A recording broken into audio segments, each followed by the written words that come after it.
आज का वीडियो है हमारा MID के बारे में कि MID क्या है। तो MID है मल्टी इन्फॉर्मेशन डिस्प्ले, जो कि आप दोनों स्पीडोमीटर के बीच के अंदर या RPM मीटर के बीच के अंदर जो डिस्प्ले देख रहे हैं वो। आज मैं बलिनो का MID लेके आया हूँ, क्योंकि मारुति अपने लगभग टॉप वेरिएंट के अंदर जो है इसी टाइप का MID यूज़ करती है, चाहे वो इनकी एस क्रॉस हो, चाहे इग्निस हो, चाहे सियाज वगैरह हो। तो चलिए स्टार्ट करते हैं। इसमें ऑप्शन देखते हैं क्या क्या है या उनको कैसे आप चेंज कर सकते हैं।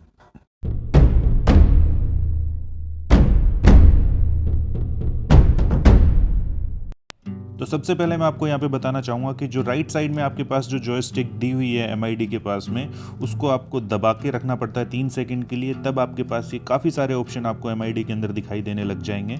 और एक और मैं चीज़ बताना चाहूँगा कि अगर इनको ऊपर नीचे मतलब कि क्लॉकवाइज या एंटी क्लॉकवाइज घुमाते हैं तो इसको ऊपर नीचे कर सकते हैं, और किसी भी चीज़ को सेलेक्ट करने के लिए उसको दबाना पड़ता है। तो सबसे पहले हमारा आता है डिस्टेंस यूनिट, जिसको आप चेंज करके किलोमीटर या माइल्स के अंदर जो है अपना सेट कर सकते हैं इसके अंदर। तो ये एक ऑप्शन दिया गया है इसके अंदर MID के अंदर। दूसरा जो आता है वो फ्यूल इकोनॉमी के साथ है, कि जिसको आप km पर लीटर के हिसाब से भी सिलेक्ट कर सकते हैं, या माइल पर गैलन के हिसाब से, UK या US के हिसाब से आप सिलेक्ट कर सकते हैं। हमारे यहाँ पे kmpl ही चलता है। अब बात कर लेता हूँ नेक्स्ट की लैंग्वेज की। तो लैंग्वेज काफ़ी सारी यहाँ पे दी गई है, जिनको आप चेंज कर सकते हैं। अगर किसी से बदला लेना है तो आप ये लैंग्वेज किसी की चेंज कर सकते हैं यहाँ पर। इससे नेक्स्ट आता है हमारा एवरेज फ्यूल एवरेज, जो है वो आप कैसे रीसेट कर सकते हैं। तो वो भी यहाँ पे ऑप्शन है कि आप कभी भी अगर फ्यूल वगैरह भरवाते हैं तो वो अपने आप रीसेट हो जाएगी, या आप ट्रिप ए के अकॉर्डिंग भी कर सकते हैं इसको, कि ट्रिप को आप दबाएंगे तब रीसेट हो जाएगी। आप इसको मैनुअली भी कर सकते हैं, जब भी आप जी चाहें तब आप कर सकते हैं। इससे जो नेक्स्ट ऑप्शन दिया गया है वो है टेम्परेचर का। तो टेम्परेचर में यहाँ पे 2 ऑप्शन शो करते हैं आपको, डिग्री सेल्सियस के, डिग्री फ़ारेनहाइट के अंदर आपको सेट करना है। तो अपने इंडिया के अंदर ज़्यादातर जो है हमें टेम्परेचर डिग्री सेल्सियस के अंदर ही मिलता है, तो इसको डिग्री सेल्सियस ही रहने देते हैं। इससे नेक्स्ट ऑप्शन जो मिलता है वो मिलता है हमें सेट सेंसर्स का। तो सेंसर्स जो है ये रिवर्स पार्किंग सेंसर के लिए है, कि आप इसको ट्रेलर मोड के ऊपर भी कर सकते हैं, नॉर्मल मोड के अंदर भी। ट्रेलर मोड के अंदर करते हैं तो अगर आप पीछे कुछ लगा लेते हैं तो यहाँ पर रिवर्स पार्किंग की जो है बीप की साउंड आपको परेशान नहीं करेगी। अब जो इससे नेक्स्ट जो आता है वो है हमारा क्लॉक सेटिंग का।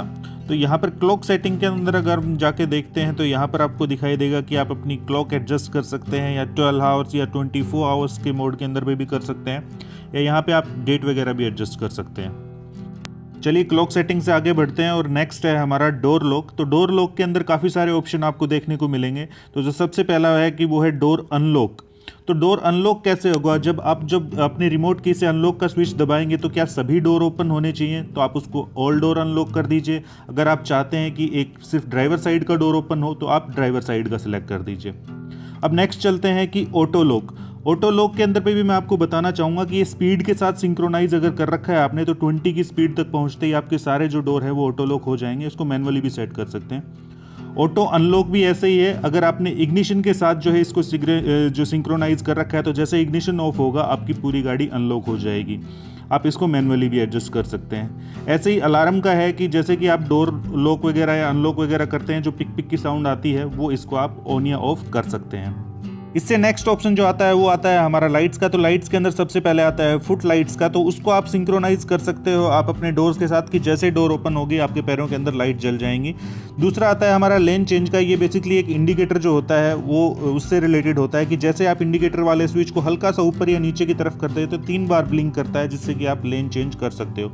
इसकी सेटिंग को अपने अकॉर्डिंग आप एडजस्ट कर सकते हो। इससे अगला है गाइड मी लाइट का। तो सबसे पहले आता है इसके अंदर की टू कार। तो जैसे ही आप जो है गाड़ी आपके अंधेरे के अंदर कहीं खड़ी है और इसको अनलॉक को स्विच को दबाते हैं, तो 10 सेकंड, 15 या 20 सेकंड कितनी देर के लिए आपकी हेडलाइट्स ऑन होंगी, तो वो आता है टू कार को लेकर। और टू होम की अगर मैं बात करूं तो आपकी गाड़ी अगर लॉक करके आप घर की तरफ बढ़ रहे हैं, कहीं पे भी अंधेरे के अंदर बढ़ रहे हैं, तो 20, 25, 30 सेकंड जितना भी आप चाहें उतनी देर हेडलाइट आपकी ऑन रह सकती है। उसको एडजस्ट आप यहाँ से कर सकते हैं। लेकिन एक और चीज़ मैं यहाँ पे बताना चाहूँगा कि उसके लिए जो ये ऑटो जो है उसके ऊपर जो आपकी लाइट्स जो है वो जो स्विच जो है वो होना चाहिए, और साथ के साथ जो है अंधेरे के अंदर ये जो चीज़ काम करेगी आपकी। तो चलिए और आगे बढ़ते हैं और आगे बताता हूँ कि और क्या ऑप्शन आएगा इसके अंदर। गाइड मी लाइट से अगला है आपका एंटी थेफ्ट का ऑप्शन। तो ये जो एंटी थेफ्ट का ऑप्शन है बेसिकली ये होता क्या है, ये होता है कि हमारे जो गाड़ी के अंदर जो अलार्म सिस्टम दिया हुआ होता है एंटी थेफ्ट का, उससे रिलेटेड यहाँ पे ये सारे सेंसर दिए गए हैं। तो सबसे पहले आता है हमारा शॉक सेंसर का, मतलब कि आप उस अलार्म को ऑन या ऑफ ही कर सकते हैं। दूसरा चीज़ आता है शॉक सेंसर प्री, जो एक प्री अलार्म जो होती है जिसका आप लेवल यहाँ पे जो है वो सेंसिटिविटी लेवल जो है वो एडजस्ट कर सकते हैं यहाँ पर शॉक सेंसर प्री अलार्म का। इसी तरह आता है शॉक सेंसर जो फुल वॉल्यूम के ऊपर जो फुल ब्लास्ट जो देती है, उसका भी आप जो है यहाँ पे सेंसिटिविटी लेवल जो है वो अपने अकॉर्डिंग एडजस्ट कर सकते हैं। इससे जो आगे वाला जो है हमारा पार्ट वो आता है आपका डिस्प्ले आइटम की, आपका जो MID है उसके अंदर डिस्प्ले क्या क्या चीज़ें होती हैं। तो सबसे पहले आता है कार कलर का। तो अगर आपकी गाड़ी किसी भी इन 5 कलर्स के अंदर से है तो वो कलर आप यहाँ MID के अंदर एडजस्ट कर सकते हैं। जैसे कि हमने यहाँ पर रेड कलर जो है वो एडजस्ट किया है। अब आपको गाड़ी के अंदर दिखा भी देता हूँ कि किस टाइप का जो है ये रेड कलर आपको दिखाई देगा। तो आप जैसे कि यहाँ पे देख सकते हैं कि जैसे ही मैंने गाड़ी का दरवाज़ा ओपन करा, एक रेड कलर की जो गाड़ी का दरवाज़ा यहाँ पे शो कर रही है कि रेड कलर की गाड़ी है। तो ऐसे आप एडजस्ट कर सकते हैं वहाँ पर अपनी गाड़ी के कलर्स। चलिए कार कलर के आगे बढ़ते हैं। तो अब आता है कैलेंडर सेटिंग। तो आप कैलेंडर को ऑन या ऑफ कर सकते हैं, जो कि आपके MID के अंदर डेट वगैरह शो करता है। कैलेंडर की फॉर्म भी आप जो है ये चेंज कर सकते हैं कि आपको डेट पहले चाहिए या मंथ या ईयर पहले चाहिए।